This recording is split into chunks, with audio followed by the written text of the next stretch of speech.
Hello and welcome back to Jam TV. I am Dan Mullins-Cohen for the Hive Network, and we are live at RetailJam 2024, where there has been a series of roundtable discussions on everything from technology to customer experience to sustainability and beyond.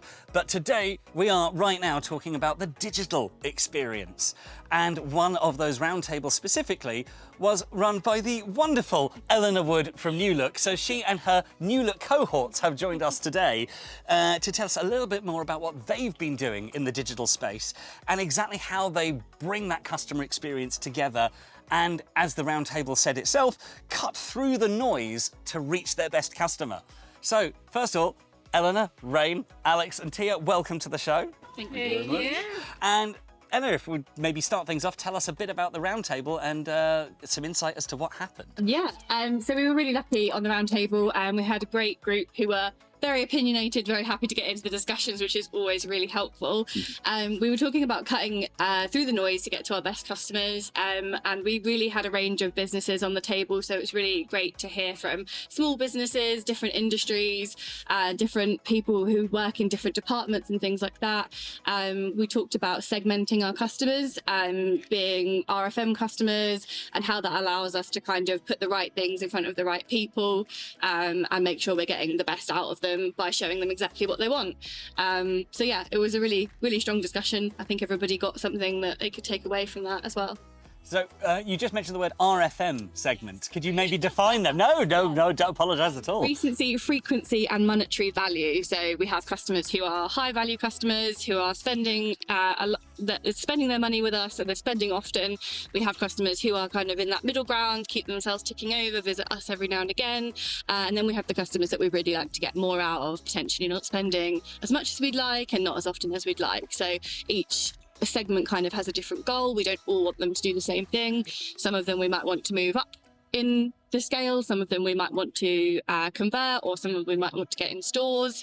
So yeah, it's really different, and they all want different things, and we are aiming to kind of show them those things so that we get the best out. That sounds like an incredibly complicated strategy. Or no, it's not. It's an incredibly complicated collection of strategies. That's what. How do you manage to take all those disparate needs and requirements from across the business and merge them into an actual usable, deployable strategy? Yeah, so I mean, we've got obviously all the different marketing channels, and Tia and Alex here are the paid social team and affiliates, and we've also got CRM and obviously then your site and app team as well. So there's loads of different ways that we do it, and different teams do it different ways.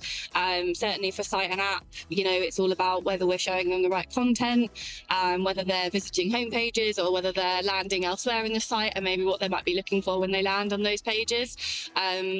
It's a tough game, and I think you guys have a difficult job as well with your ads. Yeah, I think I can hop in. Yeah. I think one of the things that we all share together, every team, is something that we call the FY25 plan, which is our big marketing plan.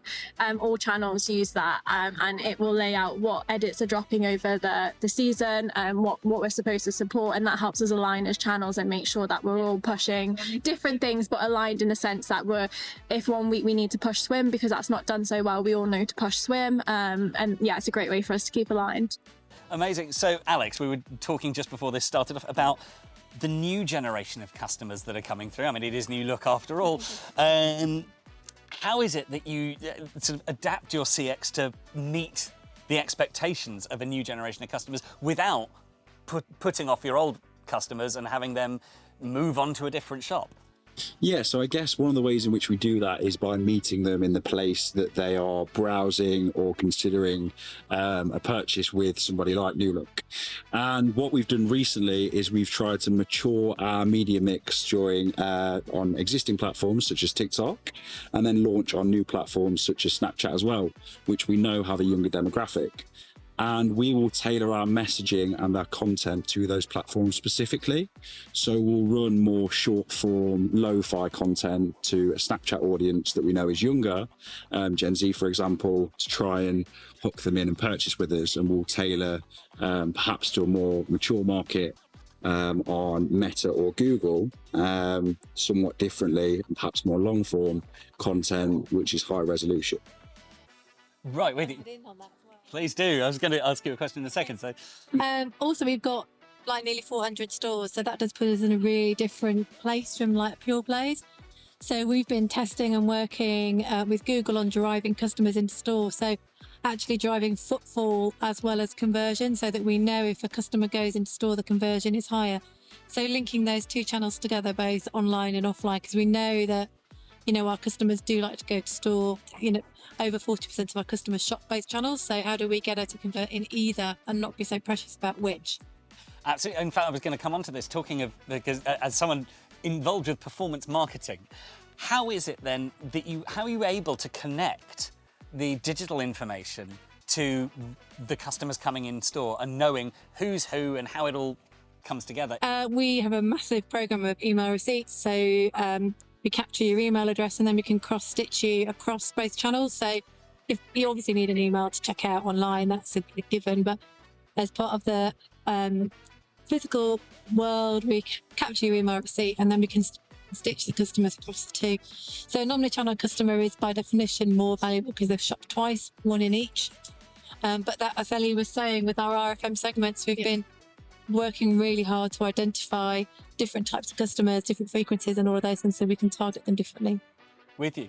So on the question, so you were just talking, as we were talking about social media, something occurred to me that obviously you can have straight direct click-throughs on a third-party platform where you can have links to whatever it is, like on the show or to the website.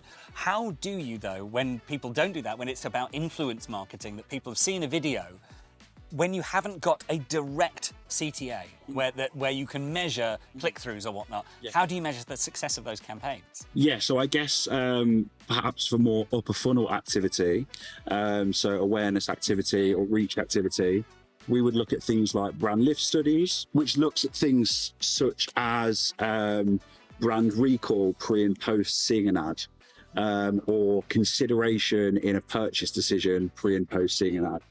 And you can do this across a variety of different platforms, whether that's Google or Meta, Snapchat, Pinterest, TikTok, various different social media platforms too. Brilliant. Well, I know you guys have got an absolutely jammed-packed schedule, pun not intended. In fact, yeah, you're due somewhere right now, so we better wrap this up. Thank you so much, everyone, for joining us. Yeah, I was going to ask people what's new for New Look in the future, but we can save that for another episode. In the meantime, thank you again so much for joining us, and thank you for watching. We will see you in the next one. Don't forget to like, subscribe, all that jazz, and yeah, see you then.